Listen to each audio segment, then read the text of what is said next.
What's up, everybody? It's your boy Big Franco, and today, episode 1 is the vent.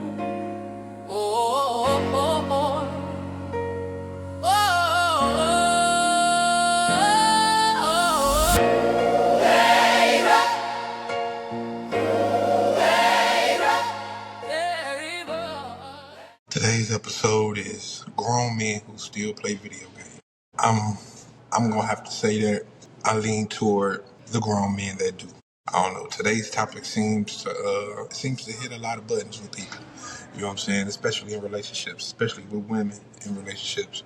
It really get a lot of people heated. Like some call it childish, some call it a waste of time. Some say it's immature for a man to sit in front of a console after a long day. But on the other side, you got men saying this is my peace, this is my escape, this is how I unwind. So today we're breaking down both sides. Not to pick a winner, but to understand the conversation on both sides. So we're gonna start with the men. For a lot of grown men, it's not about being childish. It's about survival. Life is heavy. Work, bills, family, expectations. Men are often told to be strong, don't complain, don't show emotions. So where does all that pressure go? Where does all that frustration go? And a lot of times it goes into the games because it's a stress. After a long day, gaming gives men a way to decompress without turning to harmful habits. It keeps them from going out and drinking, then getting in the car or truck or whatever and coming home, or going out and just doing something stupid because life got hard and that day was frustrating. Then it's a community. A lot of men like myself don't have a lot of people. Like circles be small, so like the community of people that play the games, you don't really know these, you know what I'm saying, but you can go and talk a lot of mess with them, you know what I'm saying, unwind with them, you know what I'm saying. Some is friends, some is not, some is just competitors, and y'all talking mess to each other because and then you get nostalgic with certain games, like you go back and play like Mario or something, and then it takes you back to a simpler day. And then control. In real life, things feel unpredictable. In a game, you have goals, missions, progress, something that you can actually influence. And here's the truth. Men don't get socially acceptable ways to unwind. Game is one of the few that doesn't hurt anybody. Like, gaming can be just a fantasy world where you go do some things that you probably thinking in your head to do, but you really don't do.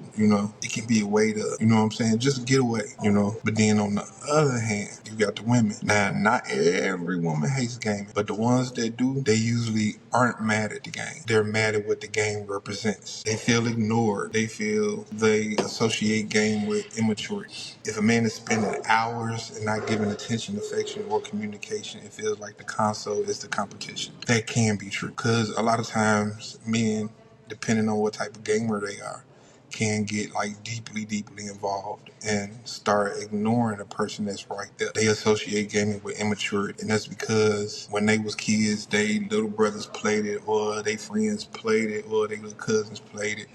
You know what I'm saying? So it looked like something a kid would do. It looked like something childish. You know what I'm saying?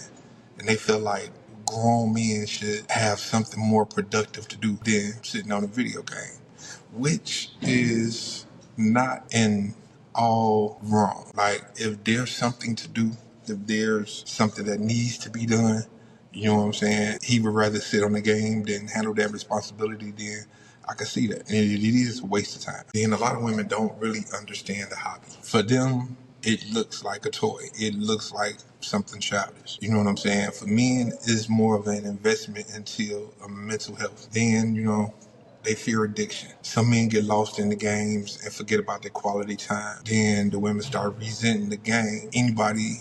Or basically any man that still play the game is not gonna look right to them, because who wants to compete with a gaming system? Then they feel excluded. Like there's something else going on that they ain't a part of, like it's some kind of inside joke or something that, you know what I'm saying, that's at their expense, it's not, they don't have a part of it. Then you got the miscommunications in the middle. Men probably look at it as, I'm home, I'm safe, I'm not in the streets, I'm not out here messing around. But then women not looking at it like that, because they feel like if you at home on the game and you're not paying them no attention, then you're not there. You're there physically, but you're not there emotionally, you're not there mentally, you know?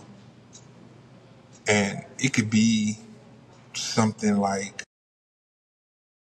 she's been feeling neglected this whole time, but then you jump on the game and instead of giving her the attention that she wants. So it feels like a problem. You know what I'm saying? Then she'll see it as the game is driving a wedge between y'all. You know what I'm saying? Like the game is splitting y'all up. You know what I'm saying? It's distracting you from your real life. You know what I'm saying? Then it's like the men want to break from the pressure, but the women want more of a connection and partnership. Then you have men that will try to engage them into the game. So like they try to get them to learn how to play it or find them a game to, you know what I'm saying, to ease that. But a lot of times it don't work because it's simply not what she wants to do. But and then in the end of it, she's not wrong about how she feels about it. But then she's just not seeing how you feel about it. Just like you're not wrong, but you're not seeing how she feels about it. So there's miscommunication in that. Then you got the middle ground. How do you fix the situation from women that don't appreciate the game or don't know about the game or just don't feel like anything about the game? How do you fix it? You set boundaries. You set time limits. You set ifs. We go out to eat, then you can play the game. You know what I'm saying? Compromise. Communicate. You know what I'm saying? Don't just get mad and storm off or mad and throw the controller or mad and break something and all that other stuff. That don't do nothing but add to the drama, to the problems. You know what I'm saying? You got to communicate it, talk it out. So that way y'all both know how y'all feel about the situation. And then like find some games that'll, pique her interest, so to speak. You know what I'm saying? Then some of y'all could probably do together. And that'll bring her in. She won't feel excluded and everything. Then you can show balance. Handle the shit you're supposed to handle first. You know what I'm saying? And then when you done and it's time to relax and sit down, y'all done had y'all time. You done had the responsibilities around the house. Pour you a nice little drink, put your headphones on, pick up a controller and go at it. Because now you balanced everything out. You gave her the time that she wants. So now you get the time that you need to unwind. This way you show her that it's a hobby and it's not a threat to her or you guys' relationship. And then men will start to recognize the love language. And instead of wondering what she's thinking, they already know. So at the end of the day, grown men playing video games isn't the problem. The problem is the meaning people attach to it. For some men, for some men, gaming is therapy. For some women, gaming feels like competition.